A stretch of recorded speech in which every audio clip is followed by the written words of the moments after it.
जय श्री कृष्णा दोस्तों। स्वागत है आपका मेरे द्वारिकाधीश यूट्यूब चैनल। तो दोस्तों, आज मैं फिर से लेकर आई हूँ आपके लिए भगवान श्री कृष्ण का एक नया अनमोल संदेश।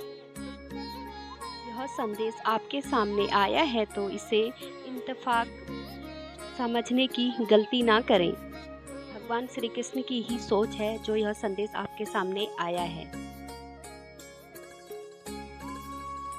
भगवान कृष्ण का नियोजन मान के इस सुनने की कोशिश करें और सुनने के बाद अपने जीवन में उतारने की कोशिश करें।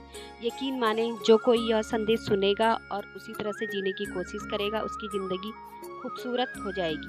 भगवान कृष्ण की कृपा से तो चलिए आज का संदेश क्या है यह जानते हैं। भगवान कृष्ण अपने भक्तों से कहना चाहते हैं कि तू फिक्र मत कर बंदे, कलम हमारे हाथ में है, तू कर मत फिक्र।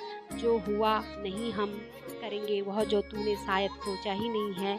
अरे तू हर रोज़ सोचता है कि खुद को बदलेगा, एक नई शुरुआत करेगा, जो हुआ उसे भूल जाएगा, जीवन में आगे बढ़ने की कोशिश करेगा, पर यह सब तू कर ही नहीं पाता है क्योंकि हमेशा वही बातें तुझ पर हावी हो जाती हैं। वो तेरे लिए अच्छी नहीं होती और वही सोचकर तू खुद को तकलीफ देता है और फिर ये ज़िंदगी तेरे लिए मुश्किल पैदा करती है और तू खुद को संभाल ही नहीं पाता। इसलिए मैं तुझसे कहता हूँ कि जितना ही कम दुनिया से तू वास्ता रखता है, उतना ही खूबसूरत तेरी ज़िंदगी का रास्ता होता है। जितना कम तू दुनिया से वास्ता रखता है, उतना ही खूबसूरत तेरी ज़िंदगी का रास्ता होता है, क्योंकि दिखावे से यह ज़िंदगी नहीं चलती। जो दिखावा करता है, ऐसे लोगों से दूर ही रहो। दिखावा समझने में देर लगती है, पर धीरे धीरे समझ आ जाता है कौन कैसा है, सब नज़र आ जाता है। दिखावा कब तक करेंगे यह लोग, यह वक्त तो उनकी भी सब कुछ सिखा जाता है।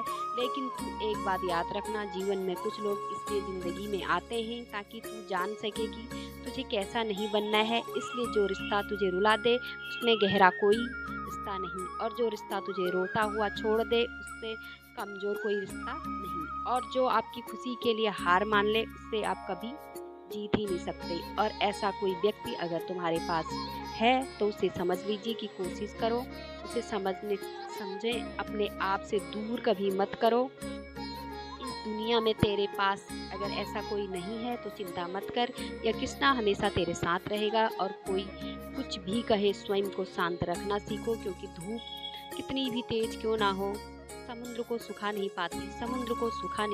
तुझे लगता है यह ज़िंदगी तुझे रुलाती है, लेकिन सच तो यह है कि यह ज़िंदगी नहीं तुझे रुलाती, बल्कि तेरे मन जैसी बातें नहीं होती, इसलिए तुझे यह ज़िंदगी अच्छी नहीं लगती। लेकिन एक बात याद रखना, तेरे हिसाब से यह ज़िंदगी नहीं चलती। तेरे लिए क्या अच्छा है, उस हिसाब से मैं तेरी ज़िंदगी बनाता हूँ। ज़िंदगी जीते जीते एक बात याद रखना, तुम्हारी कई सारी समस्याओं का कारण तुम्हारी खामोशी नहीं, बल्कि तुम्हारी जुबान होती है। आवश्यकता से ज़्यादा बोलना दुखों का कारण बन सकता है, इसलिए कम बोलो, लेकिन स्पष्ट बोलो, और जितना ज़रूरी है उतना ही बोलो। और इसलिए शायद मौन को हिंदू धर्म में ऊंचा स्थान है। अरे इतना ही नहीं, सहन और मौन का भी गहरा संबंध होता है। मन से मानसिक शांति तुम्हें प्राप्त होती है और विचारों में एकाग्रता आती है। और इसलिए आज तक बड़े बड़े साधु संतों ने, बड़े बड़े विद्वानों ने मौन धारण करके गुप्त ज्ञान को भी पा लिया। और तुम्हारी यही समस्या है कि तुम चुप नहीं रह सकते, और चुप ना बैठने के कारण कई सारी समस्याओं का तुम्हें सामना करना पड़ता है, और कई सारी समस्याओं को तुम खुद ही आमंत्रित करते हो। जैसे कि घर में कलेश का कारण भी तुम्हारी ही जुबान होती है। चाहे तो चुप रहकर कलेश को ख़त्म कर सकते हो, लेकिन तुम लोगों में तो जैसे स्पर्धा चलती है, लेकिन कौन सबसे ज़्यादा बोलेगा, और उसी स्पर्धा में जीत किसी की भी नहीं होती। लेकिन फिर भी इनाम में तो तुम्हें बस मिलता है बहुत बड़ा दुख, मनमुटाव, गुस्सा, क्रोध। इसलिए ज़्यादा बोलने से अच्छा है मौन व्रत धारण कर लो। जहाँ ज़रूरत है वहीं बोलो, और तुम तुम्हारी आवश्यकता के अनुसार खाते हो तो आवश्यकता के अनुसार कार्य करते हो, तो फिर आवश्यकता के अनुसार बोलते क्यों नहीं। ज़रूरत से ज़्यादा बोलने की ज़रूरत ही क्या है। अगर तू ठहर के ज़रा सोचेगा तो तुझे पता चलेगा कि इतना समय तूने ऐसे ही यूं ही व्यर्थ बातें करने में गवा दिया, और ज़िंदगी के उन बातों में समय गवाया असल में इसकी तुम्हें कोई ज़रूरत ही नहीं थी। लेकिन हाँ, उस जगह पर बोलना बहुत ज़रूरी होता है, जहाँ सच में बोलने की आवश्यकता होती है। जैसे कि जहाँ किसी के साथ छल हो रहा हो, कपट हो रहा हो, अधर्म हो रहा हो और अनैतिकता की बातें हो रही हों, वहाँ तो तुम्हें बोलना ही पड़ेगा। जैसे कि महाभारत में द्रौपदी का वस्त्र हरण जब हुआ था, तब अगर भीष्म पितामह, गुरु द्रोणाचार्य या फिर अन्य जो वहाँ उपस्थित थे, उनमें से अगर कोई भी बोल पड़ता तो शायद महाभारत नहीं होती। इसलिए हमें कहाँ बोलना है और कहाँ चुप रहना है, यह भी समझ आना चाहिए। और इसके लिए मार्गदर्शन करता हूँ, जो मेरी संगत में रहता है उसे समझ में आता है कि कहाँ क्या बोलना है और कहाँ चुप बैठना है। और कुछ जगह तो ऐसी होती है जहाँ पर तुम चुप ही रहना होता है। जैसे कि जिस बारे में तुम्हें कुछ पता ना हो, नहीं वहाँ चुप ही रहो, ज़्यादा मत बोलो। जब दो लोग आपस में बातें कर रहे हों वहाँ पर भी तुम कभी मत बोलो, क्योंकि इस तुम्हारी महत्व कम हो जाता है। जब तुम्हें उनकी तकलीफ़ें बता रहा हो तो पहले उनकी तकलीफ़ें सुनो, उनका कहना सुनो, बीच में मत बोलो, क्योंकि तुम्हारे बोलने से ज़्यादा महत्व उसकी भावनाओं का है। इसलिए उसकी भावनाएँ पहले सुनो, फिर उस पर बोलो। ऐसे व्यक्ति के साथ कभी भी बात मत करो जो तुम्हें बार बार ठुकरा देता है या फिर तुम्हारी बातों को महत्व ही नहीं देता।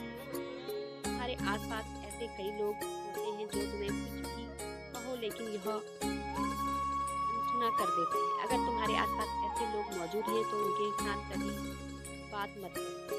जो तुम्हारी तरक्की से खुश नहीं होते, तुम्हारी तरक्की होने से जिन्हें दुख होता है, उनके साथ भी तुम कभी बातें मत करो। तुम अपनी खुशियाँ उनके साथ कभी मत बांटो। और अगर इस तरह जैसे मैंने बोला है उस प्रकार अगर तुम अपनी ज़िंदगी जीना शुरू कर दोगे तो तुम्हें कभी भी लोगों से अपेक्षाएँ नहीं रहेंगी और तुम अपनी ज़िंदगी में खुश रहोगे। लेकिन हाँ, इन सब में तुम यह मत सोचना कि तुम्हारा अपना तुम्हारे पास ऐसा कोई नहीं है। अरे तुम्हारा यह सोचना तो सदा ही तुम्हारे पास रहेगा, तुम्हारे साथ रहेगा। बस तुम्हारे कृष्ण पर भरोसा रखो, क्योंकि वह कृष्ण अर्जुन के साथ कभी नहीं छोड़ता। और मेरा हर भक्त मेरे लिए अर्जुन ही है। मेरा हर भक्त मेरे लिए अर्जुन ही है। डरना नहीं, घबराना नहीं, वो कृष्ण हमेशा तेरे साथ रहेगा, वह कृष्ण हमेशा तेरे साथ रहेगा। भगवान कृष्ण ने आज के संदेश के माध्यम से हमें यह सिखाया है कि कहाँ हमें चुप रहना है और कहाँ हमें बोलना है। अगर हमारा समय बचाना है, हमारी तरक्की करनी है तो हमें कई सारी जगहों पे चुप ही रहना है, मौन व्रत ही धारण करना है। और बातें करने का मन करे तो बस श्री कृष्ण के साथ ही हमें बातें करनी है, जो हमारी बातें ध्यान से सुनते हैं। दोस्तों, आज का यह संदेश कैसा लगा कमेंट करके ज़रूर बताइएगा। और ऐसे ही नए संदेश सुनने के लिए हमारे चैनल द्वारिकाधीश को सब्सक्राइब करिएगा। फिर से मिलेंगे एक नए संदेश के साथ। तब तक के लिए बोलते रहें जय श्री कृष्णा, जय श्री कृष्णा, जय श्री कृष्णा।